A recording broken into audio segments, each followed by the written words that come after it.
Hey, what is going on, guys? In this video today, we're going to be going over what I do to get 20 plus kill games in Fortnite. At least in my opinion, getting a 20 plus kill game is maybe the single most difficult thing to accomplish in public match Fortnite. Not only does it require a pretty large amount of general skill, but it also requires a very specific playstyle and, to be honest, a solid amount of luck as well. So if you're a player that's always wanted to get a 20 plus kill game, this video is for you. And even if you're a player that doesn't feel 20 plus kills is something you could realistically achieve, I still think that me going through the thought process of what you would need to do should be interesting and hopefully somewhat helpful. So without further ado, let's get right into it. Alright, so one of the first things that I see as almost a necessity of getting a 20 plus kill game nowadays is that you practically need to be playing a squads game mode. And there's basically two different reasons for that. The more obvious one is that it's easier to get kills in bunches in a game mode with teams primarily comprised of 3 or 4 players each. The way I always like to highlight how that makes sense is by looking at it in terms of total interactions needed to get 20 kills. In a game mode like solos, for example, you're gonna need to win roughly 20 different interactions with enemies, since each interaction is gonna be against an average of 1 player.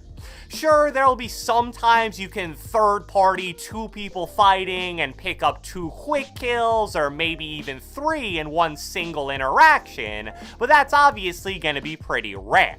With squads though, and to a lesser degree duos even, you can get 20 plus kills with significantly less total interactions. Now, is it way easier to kill a solo player compared to a team of 3 or 4? Absolutely, I don't think there's any debate about that.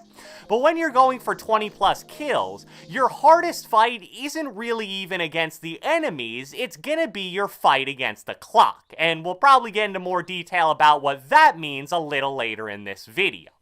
The other reason that squads is by far the best game mode for getting 20 plus kill games is because it's definitely the game mode with the weakest skill-based matchmaking. Now, I don't want to make you think that, oh, if you play squads, everybody is horrible and it's going to be so easy, because it still definitely has a decent amount of skill-based matchmaking, but it's nowhere near as strong as what you'll experience in duos and especially solos. I mean, public match solos at high skill levels are basically played like a competitive game with everybody boxing up like it's the World Cup, while squads feels a lot more fast-paced with people actually pushing and playing aggressive. And that's exactly what you're gonna need if you want to get a 20 plus kill game. The next aspect of getting a 20 plus kill game that's super important is that you need to be confident in all your Fortnite mechanics. That may sound like something that's kinda self-explanatory, but let me explain it further. When you're going for 20 plus kills in a single game, you simply can't turn down any type of fight. And in Fortnite, due to features like building and editing, there are so many different types of fights, so you better be super comfortable with all of them. Here's the truth about 20 plus kill games that makes them kind of frustrating. Even if you gave me aimbot and god mode for, let's say, 5 games, in at least 1 or 2 of those matches, I still wouldn't be able to get 20 plus kills. With the hypothetical aimbot and god mode combination, obviously I'd be able to easily kill everybody I ran into, but in some matches, I wouldn't even see 20 total enemies. I mean, even if you just closely watch some of the 17 or 18 kill gameplays I upload on my channel, that's what happens in a lot of those that prevents them from being 20 pluses. But let me get back on track with why it's so important to be confident in all your mechanics when going for these super high kill games. When you're playing super aggressive and getting into so many fights, there really is a lot of truth to that cliche saying, you're only as strong as your weakest link. Let's say you're a player that's really confident in your aim, really confident in your editing, but not super confident in your building. You obviously know the basics, and you're not a bad builder by any stretch of the imagination, but when you run into those cracked out creative guys in regular games, they seem to beat you to high ground every time. And on the rare occasion you do get it, they just do some super flashy retake that makes your head spin. If you were playing normally or just going for a more reasonable amount of kills, say 10 to 15, you could choose to disengage and just not take the fight when you see it's an insane builder. But if you watch the games that I get 20 plus kills in, or gameplay of any player that gets 20 plus kills in a game, you'll be hard pressed to find even one example of them just straight up avoiding a fight. And that's because they're confident that they can win every single one. Aim battles, high ground build battles, box fights, 50-50 shotgun fights, pretty much any kind of unique situation you could ever think of. But the next tip I want to emphasize here is that even though you're going to have to play ridiculously aggressive, that doesn't mean you want to play stupid. Even though you can almost never afford to just straight up avoid or run from a fight, you don't need to be playing at 1,000 miles per hour at all times. Because it's really as simple as this: no matter how good you're doing in a game, dying is always a threat to ruin your chance at 20 plus kills.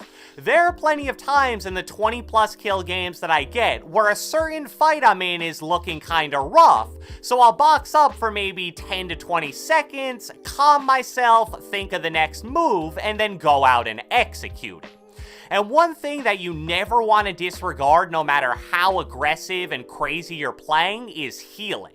One of the biggest positives of going for these high kill games is that since you're hopefully getting a lot of kills, you're very likely to have a really stacked inventory. That doesn't only mean that you're likely to have a weapon advantage over the majority of players you fight, which is definitely another thing to think about, but you're also going to have a lot of shield on you at most times. So you gotta make sure that you don't get flustered and out of sorts in these chaotic fights, and anytime you take damage, quickly drink your mini shields or big shields. And the final aspect of getting 20 plus kill games that I want to cover in this video that gets super underrated in terms of importance is being able to predict rotations from the remaining players. The beginning of really high kill games honestly doesn't require all that much thought. You just land at whatever town looks like it's going to be the most populated, loot a house, and then start pushing every enemy you see. If you are able to execute that strategy well, there are going to be times where you're going to walk away from your starting town with something like 8 to 10 kills. And that kind of lulls some people into a false sense of security, where they feel like they got a 20 plus kill game in the bag. But with how spread apart a lot of the points of interest are on the map, and the fact that players tend to play pretty slowly due to the lack of mobility, you'll be shocked at how fast players will die out if you guess wrong when trying to predict where enemies are gonna be. And I kid you not, literally about 30 minutes before I started recording this video, I had a game where I landed Frenzy Farm and got 12 kills in the first 3 or 4 minutes of the game. And in my mind, I was like, oh man, this is gonna be an easy 20, no doubt in my mind, and honestly, I should be shooting for 25 here. Well, I got terrible storm luck, really struggled to find enemies rotating, and even got a few kills stolen, and it resulted in a 15 kill win. So in the first 3 or 4 minutes of the match, I got 12 kills, and in the final 15 minutes or so, I got 3. So let that be a lesson to you. Even though early game is incredibly important because it gives you a great opportunity to pick up a lot of kills really quickly, the rest of the game is still just as important. And sadly, as much as I wish I could tell you guys a surefire strategy to always predict rotations, it's going to be totally different on a game-to-game basis. As you play more and more games, specifically ones where you're going for a lot of kills, you'll start to recognize patterns in rotations that will really help you going forward. So, I hope you guys enjoyed this video, and if you watched the entire thing, be sure to let me know with a comment down in the comment section below. Simple yes or no question here. Have you ever gotten a 20 plus kill game in your Fortnite career? I'm actually really curious to see the responses here. Be sure to leave a like, leave a comment, subscribe, turn on post notifications, do whatever the heck you want, and I will catch you guys next time.